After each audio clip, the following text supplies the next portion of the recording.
Welcome back to my channel fine maths classes. So ഇന്നത്തെ ക്ലാസ്സിൽ നമ്മൾ പഠിക്കാൻ പോകുന്നത് 13th chapter direct and inverse പ്രൊപ്പോർഷൻസിലെ എക്സസൈസ് 13.2 ക്വസ്റ്റ്യൻ നമ്പർ 2 and 3 ആണ്. അപ്പോൾ എൻ്റെ ചാനൽ സബ്സ്ക്രൈബ് ചെയ്യാത്തോ പ്ലീസ് സബ്സ്ക്രൈബ് മൈ ചാനൽ. അതുപോലെ മാക്സിമം ഷെയർ ചെയ്ത് എല്ലാവരും സപ്പോർട്ട് ചെയ്യണം. വീഡിയോസ് ഇഷ്ടപ്പെട്ടാൽ കമൻറ്റ് ചെയ്യാനും ലൈക്ക് ചെയ്യാനും ബെലൈക്കൺ എനേബിൾ ചെയ്യാനും മറന്നു പോകരുത് കേട്ടോ. അപ്പോൾ നമുക്ക് ഇന്നത്തെ സെക്കൻഡ് ക്വസ്റ്റ്യൻ എന്താണെന്ന് നോക്കാം. ഞാനൊരു ക്രിസ്മസ് സ്പെഷ്യൽ വീഡിയോ ചെയ്തിരുന്നു കേട്ടോ. അതിൻ്റെ ലിങ്ക് ഞാൻ ഡിസ്ക്രിപ്ഷനിൽ കൊടുത്തേക്കാം. അപ്പോൾ കാണാത്ത മക്കൾസ് ഒന്ന് കണ്ടേക്കണേ. അതേപോലെ മാക്സിമം ഷെയർ ചെയ്ത് സപ്പോർട്ട് ചെയ്യുകയും ചെയ്യണം കേട്ടോ. അപ്പോൾ നമ്മുടെ സെക്കൻഡ് ക്വസ്റ്റ്യൻ ഇതാണ്. In a television game show the prize money of ₹1 lakh is to be divided equally among the winners. അതായത് ടെലിവിഷനിൽ ഒരു ഗെയിം ഷോയിനെ പറ്റിയിട്ടാണ് അല്ലേ പറഞ്ഞിരിക്കുന്നത്. അവിടുത്തെ പ്രൈസ് മണി എന്ന് പറയുന്നത് വിജയിക്കുന്നവർക്ക് അവർ കൊടുക്കാൻ വെച്ചിരിക്കുന്ന മണി എന്ന് പറയുന്നത് ₹1 lakh ആണ്. അത് എങ്ങനെയാണ് വിജയിക്കുന്നവർക്ക് ഡിസ്ട്രിബ്യൂട്ട് ചെയ്യേണ്ടുള്ളത്? ഇപ്പോൾ 2 കുട്ടികളുണ്ടെന്ന് വെച്ചോ. അപ്പോൾ ₹1 lakh ആണ് അവർ പറഞ്ഞിരിക്കുന്നത്. അപ്പോൾ അത് ഈക്വലി വേണം കൊടുക്കാനായിട്ട്. അതായത് ഒരാൾക്ക് നമ്മൾ എങ്ങനെ കൊടുക്കും? ₹50,000 വെച്ചിട്ട് അങ്ങനെ ആകുമ്പോൾ കൊടുക്കേണ്ടി വരും അല്ലേ? 2 കുട്ടികളുണ്ടാകുമ്പോൾ ഒരാളെ ഉണ്ടെന്നുണ്ടെങ്കിൽ നമുക്ക് ₹1 lakh ആ ഒരാൾക്ക് തന്നെ കൊടുക്കാം. ഇപ്പോൾ 2 പേരുണ്ടെങ്കിൽ എന്ത് ചെയ്യും? നമ്മൾ ഒരാൾക്ക് ₹50,000 വെച്ചിട്ടായിരിക്കും നമ്മൾ പ്രൈസ് കൊടുക്കുന്നത്. കാരണം ടോട്ടലി പ്രൈസ് കൊടുക്കാനായിട്ട് അവരുടെ കയ്യിലുള്ളത് ₹1,00,000 മനസ്സിലായോ? അപ്പോൾ 2 കുട്ടികളുണ്ടെങ്കിൽ ഒരാൾക്ക് ₹50,000 വെച്ചിട്ടല്ലേ കൊടുക്കാൻ പറ്റുള്ളൂ. ഓക്കെ, ഇനി ഇവിടെ പറഞ്ഞിരിക്കുന്നത് complete the following table and find whether the prize money given to an individual winner is directly or inversely proportional to the number of winners. അതായത് നമുക്കിവിടെ ഒരു ടേബിൾ തന്നിട്ടുണ്ട്. ഇത് നമുക്ക് ഫില്ല് ചെയ്യണം. പിന്നെ എന്ത് നമ്മൾ കണ്ടുപിടിക്കണം? നമ്മൾ കൊടുക്കുന്നല്ലോ വിജയിക്കുന്നവർക്ക് പ്രൈസ്. അപ്പോൾ അതിൽ ഒരാൾക്ക് കൊടുക്കുന്ന മണി എന്ന് പറയുന്നത് ഡയറക്റ്റ് ആണോ ഇൻവേഴ്സ് പ്രൊപ്പോർഷൻ ആണോ എന്നാണ് ചോദിച്ചിരിക്കുന്നത്. അതായത് വിജയികളുടെ എണ്ണത്തിന് അനുസരിച്ച്. ഇതാണ് സംഭവം. പിടികിട്ടിയോ വല്ലതും? അങ്ങനെ അത്ര പെട്ടെന്ന് പിടികിട്ടാനായിട്ട് ചാൻസ് ഇല്ല അല്ലേ? അപ്പം ഞാൻ നല്ല രീതിയിൽ അങ്ങോട്ടങ്ങ് പറഞ്ഞുതരാം. അതായത് ഇപ്പം നമ്മുടെ TV ഗെയിം ഷോയും അതൊക്കെ അവിടെ നിൽക്കട്ടെ. ഞാനൊരു കുഞ്ഞ് എക്സാമ്പിൾ പറഞ്ഞുതരാം. ഇപ്പം നമ്മുടെ അച്ഛൻ രാത്രിയിൽ ജോലിയൊക്കെ കഴിഞ്ഞിട്ട് വരുമ്പോഴുണ്ടല്ലോ, നമുക്ക് കഴിക്കാൻ വേണ്ടിയിട്ടൊരു 4 ചോക്ലേറ്റ്സ് മേടിച്ചു കൊണ്ട് വരുന്നെന്ന് വെച്ചോ. അപ്പോൾ നമ്മുടെ വീട്ടിൽ നമ്മളും ഉണ്ടായിരുന്നു, പിന്നെ ആരും ഉണ്ടായിരുന്നു? നമ്മുടെ അനിയൻ വാവയും ഉണ്ടായിരുന്നു. അപ്പോൾ അച്ഛൻ 4 മിഠായി മേടിച്ചും കൊണ്ട് വന്നു. അപ്പോൾ 2 മിഠായി വീതം കൊടുക്കാനാണ് അച്ഛൻ്റെ ഉദ്ദേശം. അച്ഛൻ്റെ കയ്യിൽ ആകെ കൂടി എത്രയേ ഉള്ളൂ? 4 ചോക്ലേറ്റ്സേ ഉണ്ടായിരുന്നുള്ളൂ. അപ്പോൾ അച്ഛൻ വിചാരിച്ചു 2 എണ്ണം ഇപ്പം നമുക്കും തന്ന് 2 എണ്ണം അനിയൻ വാവയ്ക്കും കൊടുക്കാമെന്ന് വിചാരിച്ചു. ഇത് തന്നെയാണ് നമ്മുടെ ഈ ക്വസ്റ്റ്യനിലും പറഞ്ഞിരിക്കുന്നത്. അവരുടെ കയ്യിൽ ആകെ ഉള്ളത് ₹1 lakh ആണ്. ഇപ്പോൾ 2 വിജയികളാണ് അവിടെ ഉണ്ടാവുന്നത് എന്നുണ്ടെങ്കിൽ അവരെങ്ങനെയായിരിക്കും കൊടുക്കുന്നത്? ഒരാൾക്ക് ₹50,000, അടുത്ത ആൾക്കും അതേപോലെ ₹50,000. ഇങ്ങനെയല്ലേ കൊടുക്കാൻ പറ്റുള്ളൂ. കാരണം ടോട്ടൽ എമൗണ്ട് എത്രയുള്ളൂ? ₹1 lakh ഉള്ളൂ. ഇപ്പം നിങ്ങൾക്ക് ആദ്യം പറഞ്ഞ സെൻറ്റൻസിലുള്ള കാര്യം പിടികിട്ടി കാണുമല്ലോ. ഓക്കെ ആണേ? നീ രണ്ടാമത്തേതിലോട്ട് വരുന്നതിന് മുമ്പ് ഇനി അടുത്ത നമ്മുടെ കുഞ്ഞു കാര്യം കേട്ടോ. അതായത് അച്ഛൻ 4 ചോക്ലേറ്റ് ഒക്കെ കൊണ്ടുവന്നു. ഒക്കെ ശരി തന്നെ. അപ്പോൾ അപ്പോഴുണ്ടല്ലോ, അതായത് നമ്മുടെ അനിയൻ വാവ കിടന്ന് നല്ലതായിട്ടങ്ങ് ഉറങ്ങി. അപ്പോഴത്തേക്ക് അച്ഛൻ നോക്കിയപ്പോൾ അനിയൻ വാവ ഉറങ്ങിപ്പോയി. അപ്പോൾ എന്താ സംഭവിക്കുക? ആ 4 ചോക്ലേറ്റും നമുക്കിനി കഴിക്കാൻ കിട്ടുമോ അല്ലേ? ആണല്ലോ.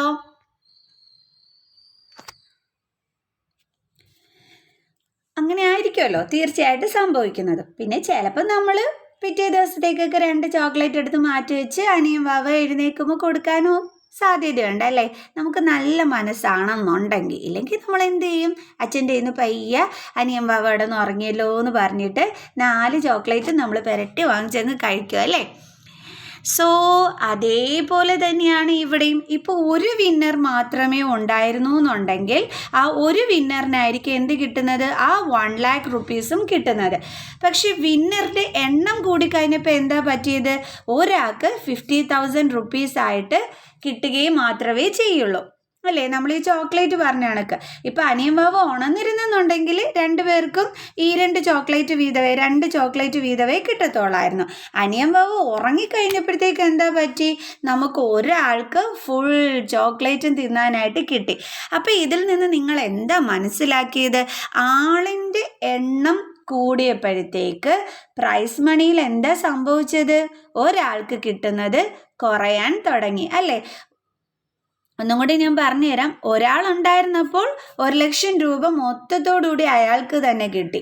അതേസമയം 2 പേര് വന്നപ്പോൾ എന്താ പറ്റിയത്? ഒരാൾക്ക് 50,000 റുപ്പീസ് വെച്ചിട്ടേ കിട്ടിയുള്ളൂ. അപ്പോൾ ഇതിൽ നിന്ന് നമുക്ക് എന്താ മനസ്സിലായത്? ആളിൻ്റെ എണ്ണം കൂടിയപ്പോഴത്തേക്ക് ഒരാൾക്ക് കിട്ടുന്ന ക്യാഷിൻ്റെ എമൗണ്ട് എന്ത് പറ്റി? കുറഞ്ഞു, ആണല്ലോ. ഇനി ഇപ്പോൾ ഇവിടെ 4 പേരും ഉണ്ടായിരുന്നു എന്ന് വെച്ചോ വിജയികൾ. അപ്പോൾ ഒരാൾക്ക് എത്ര വെച്ചേ കിട്ടത്തുള്ളൂ? 25,000 റുപ്പീസ് വെച്ചിട്ടേ കിട്ടത്തുള്ളൂ, ആണല്ലോ. അപ്പോൾ ഇപ്പോഴും എന്താ സംഭവിച്ചത്? ആളിൻ്റെ എണ്ണം ഇൻക്രീസ് ചെയ്തപ്പോഴത്തേക്ക് ഒരാൾക്ക് കിട്ടുന്ന ക്യാഷിൻ്റെത് കുറയാൻ തുടങ്ങി, അല്ലേ? നമ്മുടെ ചോക്ലേറ്റിൻ്റെ കേസ് പറഞ്ഞതുപോലെ തന്നെ, അല്ലേ? അനിയൻ ബാബു ഉറങ്ങിക്കഴിഞ്ഞപ്പോൾ നമുക്ക് ഫുൾ ചോക്ലേറ്റും അങ്ങ് കിട്ടി. എന്നാൽ അനിയൻ ബാബു ഉണ്ടായിരുന്നപ്പോഴോ നമുക്ക് 2 എണ്ണം വീതവേ കിട്ടിയുള്ളൂ, അല്ലേ? സോ ഇതിൽ നിന്ന് നമ്മൾ ഒരു കാര്യം മനസ്സിലാക്കി. എന്താണ്? ആളിൻ്റെ എണ്ണം ഇൻക്രീസ് ആയപ്പോഴത്തേക്ക്, അല്ലേ, എന്താ പറ്റിയത്? ഒരാൾക്ക് കിട്ടുന്ന ക്യാഷിൻ്റെ എമൗണ്ട് കുറഞ്ഞു. ഇപ്പോൾ ഇവിടെ നോക്കിക്കേ, ഒന്ന് ഇൻക്രീസും മറ്റത് ഡിക്രീസും. അങ്ങനെ വരുമ്പം നമ്മൾ എന്താണ് പഠിച്ചിരുന്നത്? Inverse proportion. മനസ്സിലായോ? ഇതായിരുന്നു നമ്മളടുത്ത് 2ാമത് ക്വസ്റ്റ്യനിൽ ചോദിച്ചിരുന്നത്. കണ്ടോ? പ്രൈസ് മണി കൊടുക്കുന്നത്, അതായത് ഒരാൾക്ക് കൊടുക്കുന്നത് ഇൻവേഴ്സ് പ്രൊപ്പോർഷൻ ആണോ ഡയറക്റ്റ് പ്രൊപ്പോർഷൻ ആണോ എന്നാണ് ചോദിച്ചിരിക്കുന്നത്. അതെങ്ങനെയാണ്, എന്തുമായിട്ട് കമ്പയർ ചെയ്യാനാണ് പറഞ്ഞിരിക്കുന്നത്? വിജയികളുടെ, അതായത് ആ മത്സരത്തിൽ ജയിച്ചവരുടെ എണ്ണത്തിനനുസരിച്ച്. അതുകൊണ്ടാണ് ഞാൻ പറഞ്ഞു തന്നത് പ്രൈസ് മണി. അപ്പോൾ പ്രൈസ് മണി എന്ന് പറഞ്ഞപ്പം ഇതാണിപ്പം നമ്മുടെ പ്രൈസ് മണി എന്തിനനുസരിച്ചിട്ടാണ് നോക്കാൻ പറഞ്ഞിരിക്കുന്നത്? നമ്പർ ഓഫ് വിന്നേഴ്സിൻ്റെ അടുത്ത് കമ്പയർ ചെയ്യാനാണ് പറഞ്ഞിരിക്കുന്നത്, ആണല്ലോ. ഇതാ അപ്പോൾ നമ്മുടെ ടേബിളിലോട്ട് വരാം. ഇതവിടെ നിൽക്കട്ടെ. ഇതാ ഒരു വിന്നർ ഉണ്ടായിരുന്നപ്പോൾ കണ്ടോ എത്രയായി? 1 lakh റുപ്പീസാണ് കൊടുത്തത്. മനസ്സിലായല്ലോ? നമ്മുടെ പ്രൈസ് കൊടുത്തത് 1 lakh റുപ്പീസാണ്.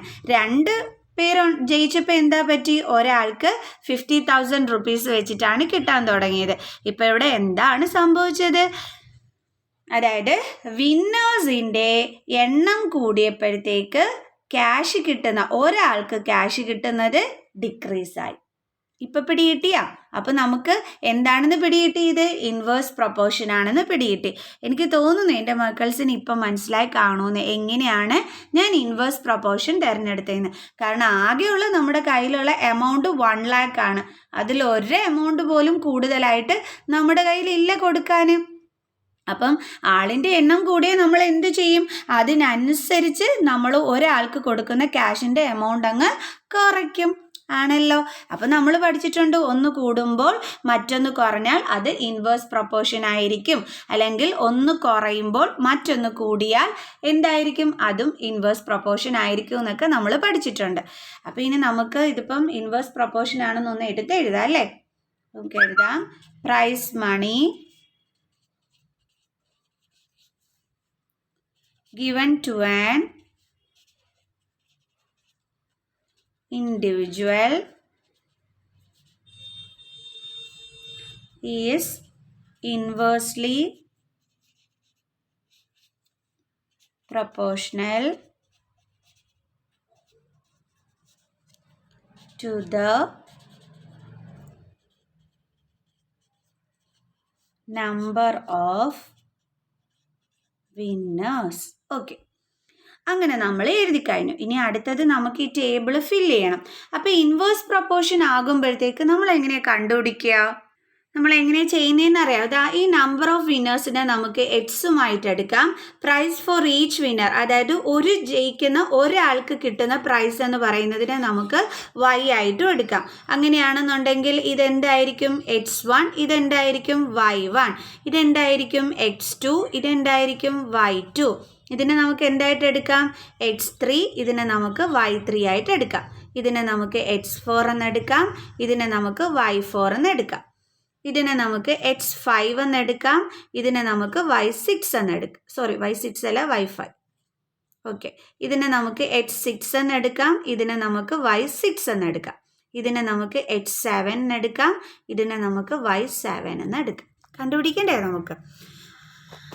കാരണം ഞാനിവിടെ നമ്പർ ഓഫ് വിന്നേഴ്സിനെ എക്സ് ആയിട്ട് എടുത്തതുകൊണ്ടാണ് ഇവിടെ എല്ലാം x1 x2 എന്നും പറഞ്ഞെടുത്തത്.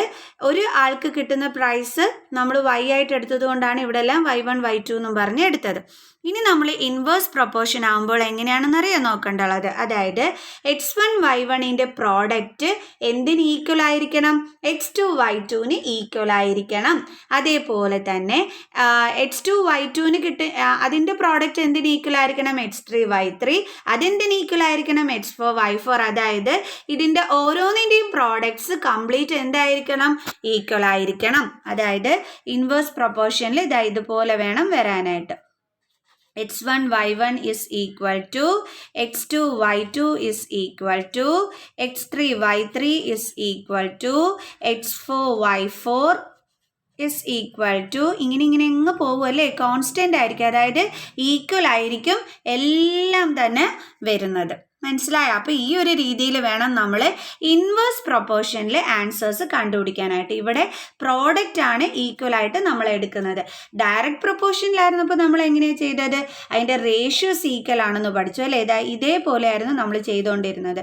x1 by y1 is equal to x2 by y2 is equal to x3 by y3 is equal to ഇങ്ങനെ സോൺ അല്ലേ? അതൊരു കോൺസ്റ്റൻ്റ് ആയിരിക്കും, എന്ന് വെച്ചാൽ ഈക്വൽ ആയിരിക്കും, ഇങ്ങനെ പൊയ്ക്കൊണ്ടേയിരിക്കും. മനസ്സിലായോ? ഇതാണ് നമ്മൾ ഡയറക്റ്റ് പ്രൊപ്പോർഷനിൽ നമ്മൾ യൂസ് ചെയ്തതെന്ന് പറയുന്നത്. പക്ഷേ ഇൻവേഴ്സ് പ്രൊപ്പോർഷൻ ആകുമ്പോൾ നമ്മൾ എങ്ങനെയാണ് എടുക്കുന്നത്?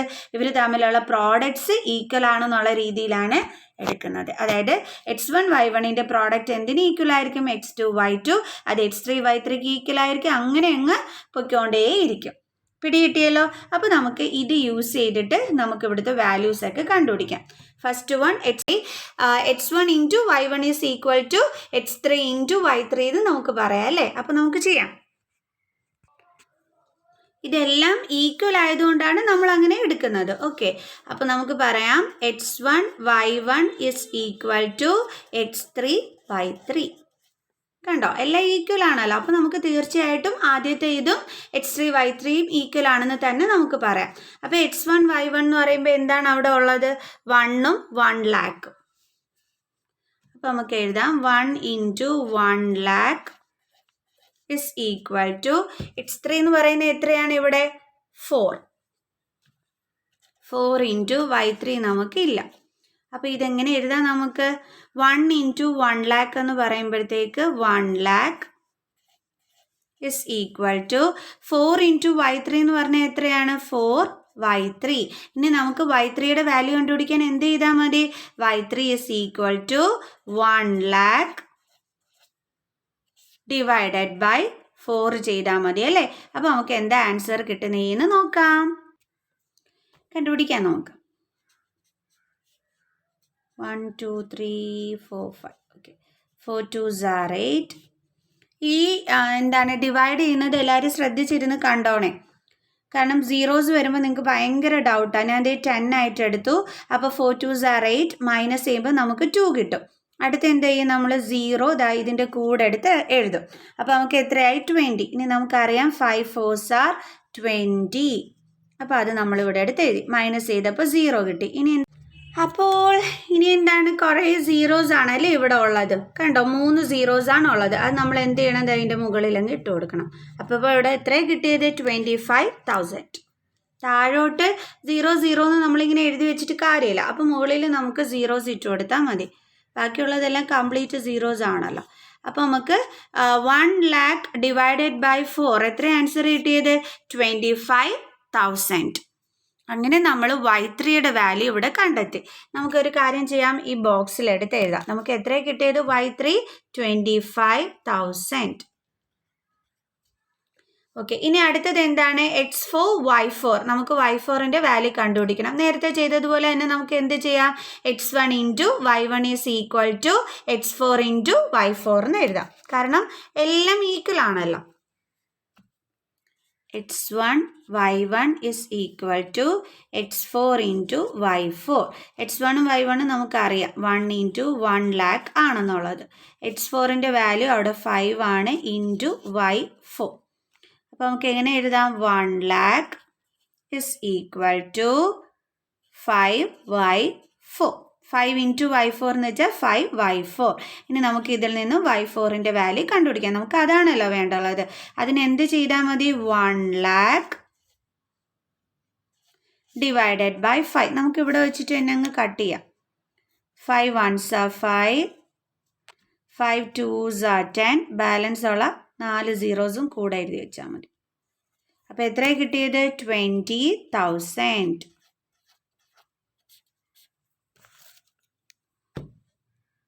അപ്പോൾ നമുക്ക് ആ ടേബിളിൽ എടുത്ത് എഴുതാം 20,000. കണ്ടല്ലോ. അപ്പോൾ നമ്മൾ ഇത് രണ്ടും കണ്ടെത്തി. ഇനി അടുത്ത് കണ്ടെത്താം. എന്താണ്? x5ഉം y5ൻ്റെ വാല്യൂ വേണം കണ്ടെത്താനായിട്ട്. അപ്പോൾ നേരത്തെ ചെയ്തതുപോലെ തന്നെ x1 y1 is equal to x5 y5 എന്ന് പറയാം. x1 into y1 is equal to x5 into y5. ഇതിൻ്റെ ഇടയ്ക്ക് ഇൻറ്റു സൈൻ ഉണ്ടെന്നാണ് അർത്ഥം ഇങ്ങനെ അടുത്തടുത്ത് എഴുതുമ്പോൾ. അപ്പോൾ x1 y1 നമുക്കറിയാം 1 into 1 lakh. കണ്ടോ? x1 നമ്മുടെ ടേബിളിനകത്ത് തന്നിരിക്കുന്ന 1 ആണ്. അതുകൊണ്ടാണ് ഞാൻ ഇവിടെ 1 into y1 എന്തോ തന്നിരിക്കുന്നത് നമ്മുടെ ടേബിളിനകത്ത് 1 lakh. കണ്ടോ? അതാണ് ഇവിടെ അടുത്ത് എഴുതിയത്. ഇനി x5 എന്ന് പറഞ്ഞ് നമുക്ക് എത്ര തന്നിരിക്കുന്നത്? 8. അപ്പോൾ ആ 8 വേണം എഴുതാൻ. y5 നമുക്കില്ല. അപ്പോൾ 8 into y5. അപ്പോൾ നമുക്ക് എഴുതാം 1 lakh is equal to 8y5. ഇനി എഴുതാം y5 is equal to 1 lakh divided by 8. നമുക്കിവിടെ വെച്ച് തന്നെ അതും കട്ട് ചെയ്യാം. 8 ones are 8. 8 ones are 8. 2 കിട്ടും ബാലൻസ്. അപ്പോൾ 8 twos are 16. then 4 കിട്ടും. then 8 fives are 40. then 0 0. ഞാൻ ഇവിടെ ഡിവൈഡ് ചെയ്ത് കാണിച്ചു തരണോ? വേണമെങ്കിൽ കാണിച്ചു തരാം. 1 2 3 4 5. ഓക്കെ. നോക്കിയേ, ഞാൻ 10 വെച്ച് എടുത്തു. അപ്പോൾ 8 ones are 8. 0 കിട്ടി. അടുത്തത് ഈ 0 അല്ല, സോറി, മൈനസ് ചെയ്തപ്പോൾ 2 എന്ന് കിട്ടി. ഇനി 0 ഇങ്ങോട്ട് ഇറക്കിയപ്പോൾ 20 ആയി. then 8 twos are 16. മൈനസ് ചെയ്തപ്പോൾ നമുക്ക് 4 എന്ന് കിട്ടി. അപ്പോൾ നമ്മൾ ഇതേ അടുത്ത 0 ഇങ്ങോട്ട് കൊണ്ടുവന്ന് ഇറക്കി. അപ്പോൾ നമുക്ക് 40 എന്ന് കിട്ടി. കണ്ടോ? 8 fives are 40. മൈനസ് ചെയ്തപ്പോൾ 0 കിട്ടി. ബാലൻസ് ഇവിടെ 2 zeros ഉണ്ട്, അതെടുത്ത് ഇട്ട് കൊടുത്തു. കണ്ടോ? അപ്പോൾ നമുക്ക് 12,500 എന്ന് നമുക്ക് ആൻസർ കിട്ടി. അപ്പോൾ നമുക്ക് അതെടുത്ത് അവിടെ എഴുതാം. 12,500. കണ്ടല്ലോ. ഇനി അടുത്ത് നമുക്ക് x6ഉം y6ഉം ആണ്. x6 തന്നിട്ടുണ്ട്, y6 കണ്ടുപിടിക്കണം അല്ലേ? അപ്പോൾ നമുക്ക് എഴുതാം x1 into y1 is equal to x6 into y6. അപ്പോൾ എഴുതാം x1 into y1 is equal to x6 into y6. അപ്പോൾ 1 into 1 lakh is equal to x6. എത്രയാണ് നമുക്ക് തന്നിരിക്കുന്നത്? 10 ആണല്ലോ. അപ്പോൾ നമുക്ക് എഴുതാം 10 into y6. that is 1 lakh 2 3 4 5 is equal to 10 y6. നമുക്കിനി y6ൻ്റെ വാല്യൂ കണ്ടുപിടിക്കാം. അപ്പോൾ y6 is equal to 1 lakh divided by 10. നമുക്കിവിടെ വെച്ചിട്ട് 10 കട്ട് ചെയ്യാമല്ലോ, ഈസി അല്ലേ? 10 ones are 10. അടുത്തത് ഇവിടെ 10 ones are 10. പിന്നെ ബാക്കിയുള്ള 4 സീറോസും ഇതിൻ്റെ കൂടെ എഴുതി കൊടുത്താൽ മതി. അപ്പോൾ എത്രയായി കിട്ടിയത്? 10,000. അത് നമുക്ക് എവിടെ എടുത്ത് എഴുതാം? നമ്മുടെ ടേബിളിൽ എഴുതി കൊടുക്കാം. 10,000. ഓക്കെ. ഇനി അടുത്ത് നമുക്ക് x7 y7ൻ്റെ വാല്യൂ. y7ൻ്റെ വാല്യൂ വേണം കണ്ടുപിടിക്കാനായിട്ട്. അപ്പോൾ നമുക്ക് എങ്ങനെ എഴുതാം? x1 into y1 is equal to x7 into y7. അപ്പോൾ ചെയ്യാം. അപ്പോൾ നമുക്ക് എഴുതാം അല്ലേ? x7 into y7 is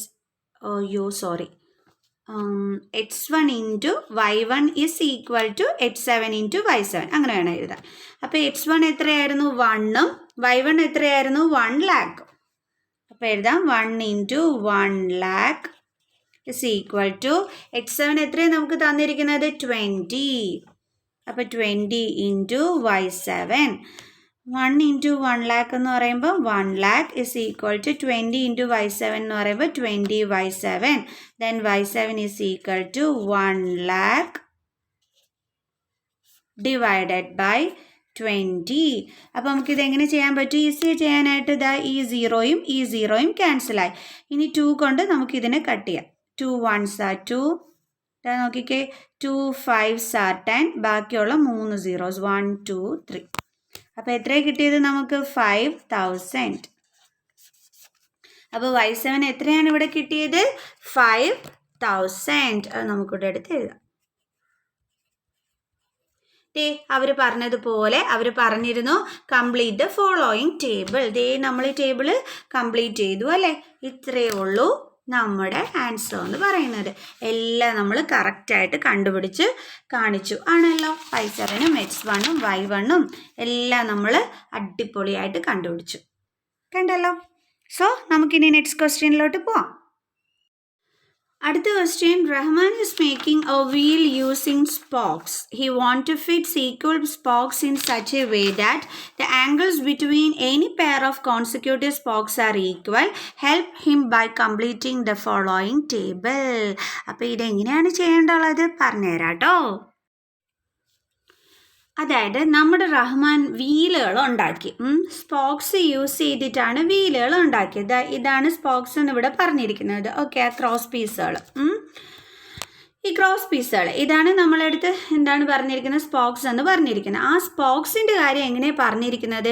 he want to fits equal spokes in such a way that the angles between any pair of consecutive spokes are equal. അതായത് ഈ അടുത്തടുത്തുള്ള ഈ സ്പോക്കുകളുണ്ടല്ലോ ഇതിൻ്റെ ഇടയിലുള്ള ആംഗിൾ എന്ന് പറയുന്നത് എന്തായിരിക്കണം? ഈക്വൽ ആയിരിക്കണം.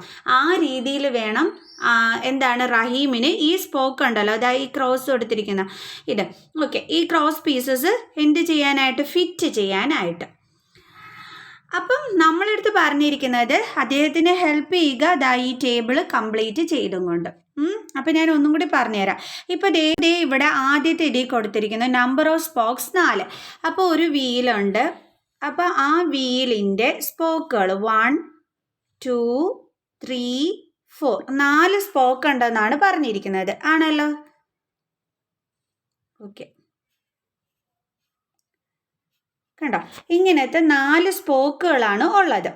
ഇനിയിപ്പം നമ്മളെടുത്ത് പറഞ്ഞിരിക്കുന്നത് ഇതിൻ്റെ ആംഗിൾ എന്ന് പറയുന്നത് അതായത് angle between a pair of consecutive spokes, ഓരോ സ്പോക്സിൻ്റെയും ഇടയിലുള്ള ആംഗിൾ എന്ന് പറയുന്നത് 90 ഡിഗ്രി ആണെന്ന് പറഞ്ഞിട്ടുണ്ട്. നോക്കിക്കേ, ഇവിടുത്തെ എത്രയായിരിക്കും? 90 ഡിഗ്രി. ഇവിടുത്തെ എത്രയാണ്? 90 ഡിഗ്രി. അതേപോലെ ഇവിടെ എത്രയാണ്? 90 ഡിഗ്രി. ഇവിടെയും 90 ഡിഗ്രി. അപ്പോൾ ഇതേപോലെ ആയിരിക്കണം ഫിക്സ് ചെയ്യേണ്ടത്. അതായത് ഞാനിപ്പോൾ പറഞ്ഞില്ലേ ഇതിൻ്റെ ഇടയിലുള്ള ആംഗിൾസ് എല്ലാം തന്നെ ഈക്വൽ ആയിരിക്കണം. ഇപ്പോൾ നമ്മളിതാ നോക്കിക്കേ 4 സ്പോക്ക് ഉള്ളത് എടുത്തപ്പോഴത്തേക്ക് ആംഗിൾസ് എങ്ങനെ വന്നു? 4ഉം ഈക്വൽ ആംഗിൾസ് തന്നെയല്ലേ വന്നത്? 90 90 90 90.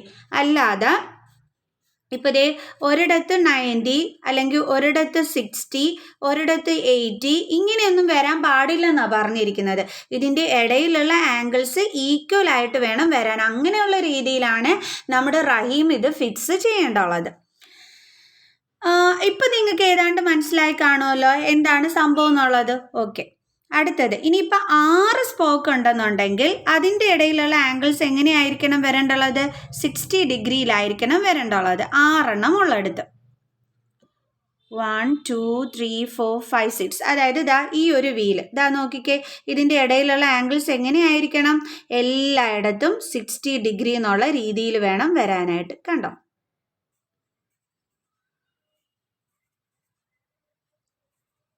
റഹീം ആ രീതിയിലാണ് വീല് ഉണ്ടാക്കേണ്ടുള്ളത്.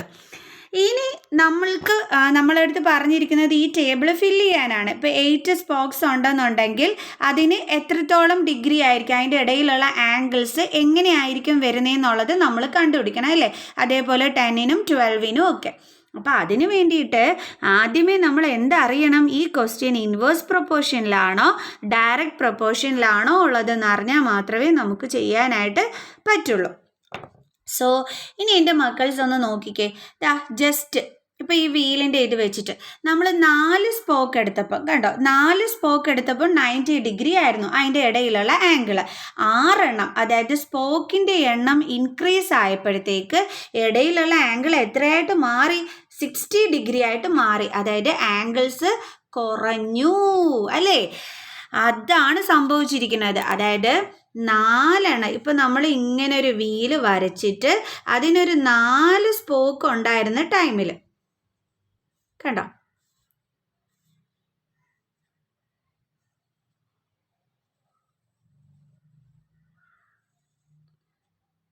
ഇങ്ങനെ 4 സ്പോക്ക് ഉണ്ടായിരുന്ന സമയത്ത് ഇതിൻ്റെ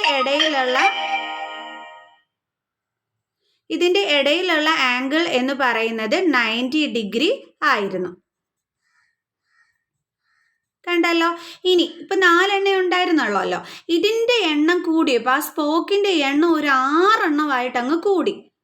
6 എണ്ണമായിരുന്നല്ലോ. ഓക്കെ, അപ്പോൾ എന്താ പറ്റി? ഇതേ ആംഗിൾ 90 ഡിഗ്രിയിൽ നിന്നും 60 ഡിഗ്രി ആയിട്ട് അങ്ങ് കുറഞ്ഞു. അപ്പോൾ ഇവിടെ എന്താ പറ്റിയത്? ഒന്ന് കൂടിയപ്പോഴത്തേക്ക് മറ്റേത് കുറഞ്ഞു. നോക്കിക്കേ, എൻ്റെ മക്കൾസിന് ഞാൻ പറഞ്ഞുതരാം, നോക്കിക്കോളൂ. അതായത് ഇപ്പം ഞാൻ എന്തോ പറഞ്ഞത്, നമ്മുടെ സ്പോക്കിൻ്റെ എണ്ണം ഇൻക്രീസ് ആയി. അപ്പം എന്താ പറ്റിയേ? ആംഗിൾസ് കുറഞ്ഞു. കണ്ടോ, അപ്പോൾ ഒന്ന് കൂടി മറ്റൊന്ന് കുറഞ്ഞു. അങ്ങനെ വരുമ്പോൾ ഞാൻ എന്താ പഠിപ്പിച്ചു തന്നിട്ടുള്ളത്? Inverse proportion. കണ്ടോ, അപ്പം നമുക്കിനി ചെയ്തൂടെ? ഇത് ഇൻവേഴ്സ് പ്രൊപ്പോർഷൻ ആണെന്ന് മനസ്സിലായല്ലോ. അപ്പം നമുക്കിനി ഈസി ആയിട്ട് ചെയ്തൂടെ? നമുക്ക് വേണമെങ്കിൽ ഇങ്ങനെ ഒന്ന് എഴുതിയേക്കാം. It is in inverse proportion. പഠിക്കുന്ന ടൈമിലെ ഏത് പ്രൊപ്പോർഷൻ ആണെന്ന് ഇങ്ങനെ എഴുതി വെച്ച് കറക്റ്റ് അറിയാൻ പറ്റും. ഡെഫോ നമുക്ക് എന്തെന്ന് പറയാം? ഇതിൻ്റെ പ്രോഡക്റ്റ്, അതായത് x1y1ൻ്റെ പ്രോഡക്റ്റ് എന്തിന് ഈക്വൽ ആയിരിക്കും? x2y2ന് ഈക്വൽ ആയിരിക്കും. അതേപോലെ x3y3ക്ക് ഈക്വൽ ആയിരിക്കും എന്ന് നമുക്ക് പറയാമല്ലേ. അപ്പോൾ അത് വെച്ചിട്ട് നമുക്ക് ചെയ്യാം. എങ്ങനെ ചെയ്യാം? നമുക്ക് എഴുതാം x1 into y1 is equal to, നമുക്ക് ഇതിനെ എന്തായിട്ട് എടുക്കാം? അതൊന്നും എഴുതിയില്ല അല്ലേ നമ്മൾ. ഓക്കെ, ഇപ്പോൾ നമ്പർ ഓഫ് സ്പോക്സ് നമ്മൾ x ആയിട്ട് എടുത്തു, ഇതിനെ നമ്മൾ y ആയിട്ട് എടുത്താൽ നമുക്കിത് x1y1 ആവും. ഇതെന്താകും? x2y2. ഇതെന്താകും? x3y3. അടുത്തത് x4y4. അടുത്തത് x5y5. അപ്പോൾ നമുക്ക് കണ്ടുപിടിക്കാം. അപ്പോൾ നമുക്ക് എഴുതാം x1 into y1 is equal to x3 into y3. ഇനി x1 എത്രയാണ്? 4 ഇൻറ്റു y1 എത്രയാണ്? 90 ഇസ് ഈക്വൽ ടു x3 എത്രയാണ്? 8 ഇൻറ്റു y3. ഇനി ഇത് എത്ര കിട്ടും? ഇൻറ്റു ചെയ്യുമ്പോൾ 360 എന്ന് കിട്ടും. Is equal to 8y3. ഇനി നമുക്ക് y3യുടെ വാല്യൂ കണ്ടുപിടിക്കാം.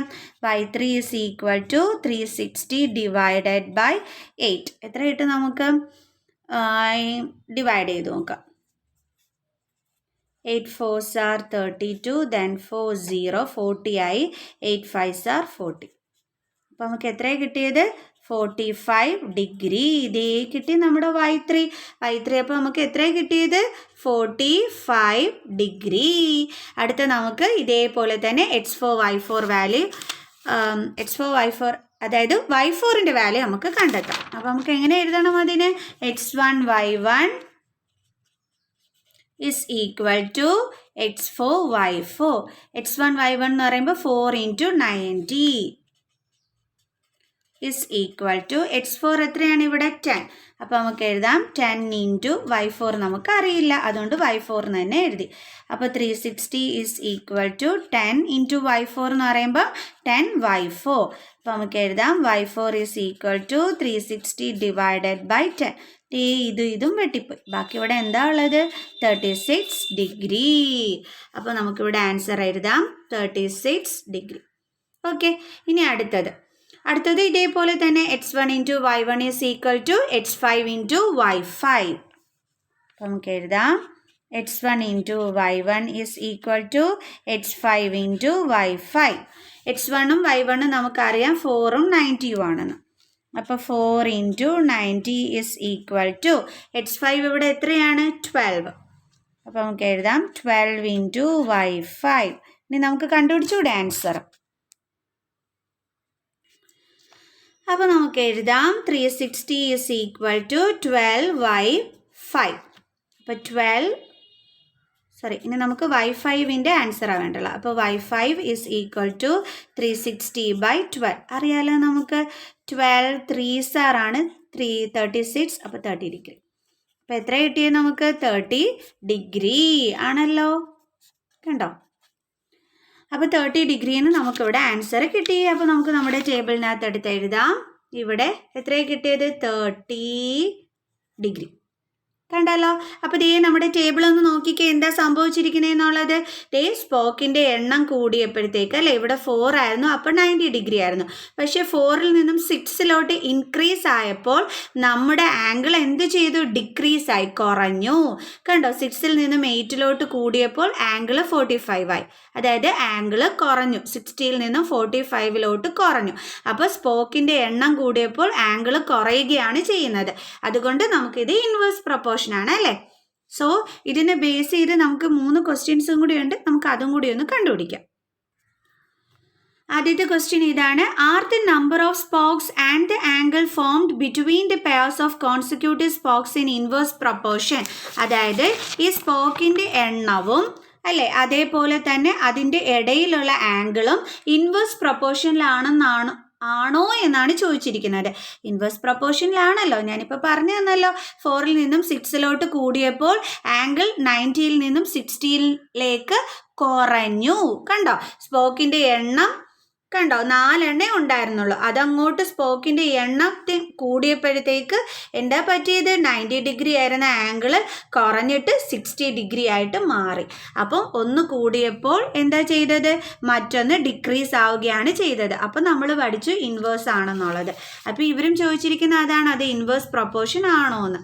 ആണല്ലോ. അപ്പോൾ നമുക്ക് എഴുതാം എസ്.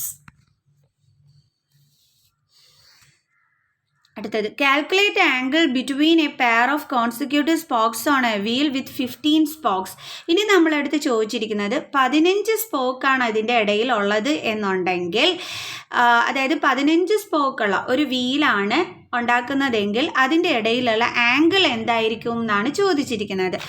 ഇപ്പം ഈ സ്പോക്കിൻ്റെ എണ്ണം ഇങ്ങനെ കൂട്ടുമ്പോൾ ഇതൊരു 15 എണ്ണം ഉണ്ടെന്ന് വെച്ചോ.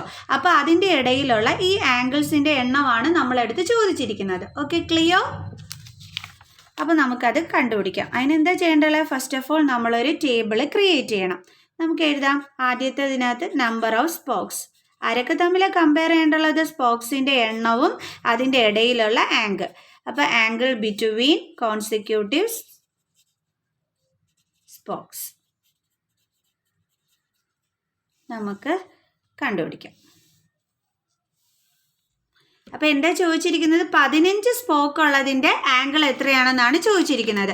അപ്പോൾ നമുക്ക് നേരത്തെ എടുത്തതിൻ്റെ ഇതിൽ നിന്നും നമുക്ക് ചൂസ് ചെയ്യാം. ആദ്യത്തേത് 4 സ്പോക്ക് ഉള്ളപ്പോൾ 90 ഡിഗ്രി ആയിരുന്നു. അത് വെച്ചിട്ട് വേണം നമുക്ക് കമ്പയർ ചെയ്യേണ്ടുള്ളത് ഇവിടെ. അപ്പോൾ 4 സ്പോക്കും 90 ഡിഗ്രി ആയിരുന്നു. ഇപ്പോൾ എന്താ തന്നിരിക്കുന്നത്? 15 സ്പോക്കിന് എത്ര ആംഗിൾ ഉണ്ടെന്നാണ് നമ്മളടുത്ത് ചോദിച്ചിരിക്കുന്നത്. അതിൻ്റെ ഇടയിലുള്ള ആംഗിൾ എത്രയാണെന്നാണ് ചോദിച്ചിരിക്കുന്നത്. അപ്പോൾ നല്ല രീതിയിൽ നിങ്ങൾ നിങ്ങളുടെ ടേബിളൊക്കെ വരച്ചിട്ട് വേണം ചെയ്യാനായിട്ട്. ഓക്കെ, ഇനി നമുക്ക് ചെയ്യാം. നമ്മളെന്താ പഠിച്ചിട്ടുള്ളത്? ഇൻവേഴ്സ് പ്രൊപ്പോർഷൻ ആണെന്ന് അറിയാം. അതുകൊണ്ട് തന്നെ x1 y1 is equal to നമുക്ക് പറയാം x2 y2 ആണെന്ന്. അതായത് ഇതിനെ നമ്മൾ x1 ആയിട്ട് എടുത്തു, ഇതിനെ നമ്മൾ y1 ആയിട്ട് എടുത്തു, ഇതിനെ x2 ആയിട്ട് എടുത്തു, ഇതിനെ y2 ആയിട്ട് എടുത്തു. നമുക്ക് കണ്ടുപിടിക്കാം. 4 into 90 is equal to x2 എത്രയാണ് ഇവിടെ? 50. അപ്പോൾ 15 ഇൻറ്റു y2, അതായത് 360 is equal to 15y2. Then y2 is equal to 360/15. നമുക്ക് ഡിവൈഡ് ചെയ്ത് നോക്കാം. 15 into 2 36, then is 0. നമുക്കറിയാലോ 15 4s are 60 ആണെന്ന്. അപ്പം മൈനസ് ചെയ്യുമ്പോൾ നമുക്ക് 0 എന്ന് കിട്ടും. അപ്പോൾ ഇവിടെ എത്രയാണ് കിട്ടിയത്? 24. അപ്പോൾ നമുക്കിവിടെ എന്ത് മനസ്സിലായി? 24 ഡിഗ്രി ആണ് ഈ ഓരോ സ്പോക്സിൻ്റെ ഇടയിലുള്ള ആംഗിൾ എന്നുള്ളത് നമുക്ക് പിടികിട്ടി അല്ലേ? അപ്പോൾ ഇപ്പോൾ മനസ്സിലായല്ലോ എങ്ങനെയാണ് ചെയ്യേണ്ടതെന്ന്. നമ്മൾ ചോദിച്ചതിന് ആൻസർ കണ്ടുപിടിച്ചു അല്ലേ? 15 സ്പോക്സ് ഉള്ളതിൻ്റെ ഇടയിലുള്ള ആംഗിളാണ് കണ്ടുപിടിക്കാൻ പറഞ്ഞത്. അപ്പോൾ അത് എത്രയായിരുന്നു? 24 ഡിഗ്രി. ഓക്കെ, അപ്പോൾ നമുക്ക് അടുത്ത ക്വസ്റ്റ്യൻ എന്താണെന്ന് നോക്കാം. നെക്സ്റ്റ് ക്വസ്റ്റ്യൻ ഇതാണ്. How many spokes would be needed if the angle between a pair of consecutive spokes is 40 degree? അതായത് ഇപ്പം നമ്മളടുത്ത് കണ്ടുപിടിക്കാൻ പറഞ്ഞിരിക്കുന്നത് എന്താണ്? സ്പോക്കിൻ്റെ എണ്ണമാണ്.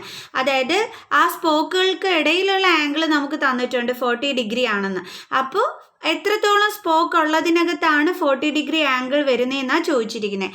നേരത്തെ പോലെ തന്നെ ടേബിൾ ക്രിയേറ്റ് ചെയ്യുക. Number of spokes, then angle between a pair of consecutive spokes. Consecutive spokes എന്ന് വെച്ചാൽ അടുത്തടുത്തുള്ളത്. അപ്പം നേരത്തെ ടേബിൾ വെച്ചിട്ട് തന്നെ നമുക്ക് എടുക്കാം. ആദ്യത്തേത് ഇവിടെ നിന്ന് തന്നെ എടുക്കാം. ആദ്യത്തെ 4-നായിരുന്നപ്പോൾ 90 ഡിഗ്രി ആയിരുന്നു അല്ലേ? അപ്പം ഇപ്പം എന്താ ചോദിച്ചിരിക്കുന്നത്? 40 ഡിഗ്രി ആംഗിൾ ഉള്ളപ്പോൾ എന്താ ചോദിച്ചിരിക്കുന്നത്? How many spokes. കണ്ടോ, സ്പോക്സിൻ്റെ എണ്ണം അതാണ് ചോദിച്ചിരിക്കുന്നത്. അപ്പോൾ ഇവിടുത്തത് വേണം നമ്മൾ കണ്ടുപിടിക്കാനായിട്ട് ആണല്ലോ. നിങ്ങൾ നല്ലോണം വരയ്ക്കണേ ഈ ടേബിളൊക്കെ. ഞാൻ എളുപ്പം ചെയ്യുന്നത് കൊണ്ട് കുത്തിവരച്ചായി പോണതാണ് കേട്ടോ. നിങ്ങൾ നീറ്റായിട്ട് ചെയ്യണേ. ഓക്കെ, ഇനി നമുക്ക് നേരത്തെ ചെയ്തതുപോലെ തന്നെ ചെയ്യാം.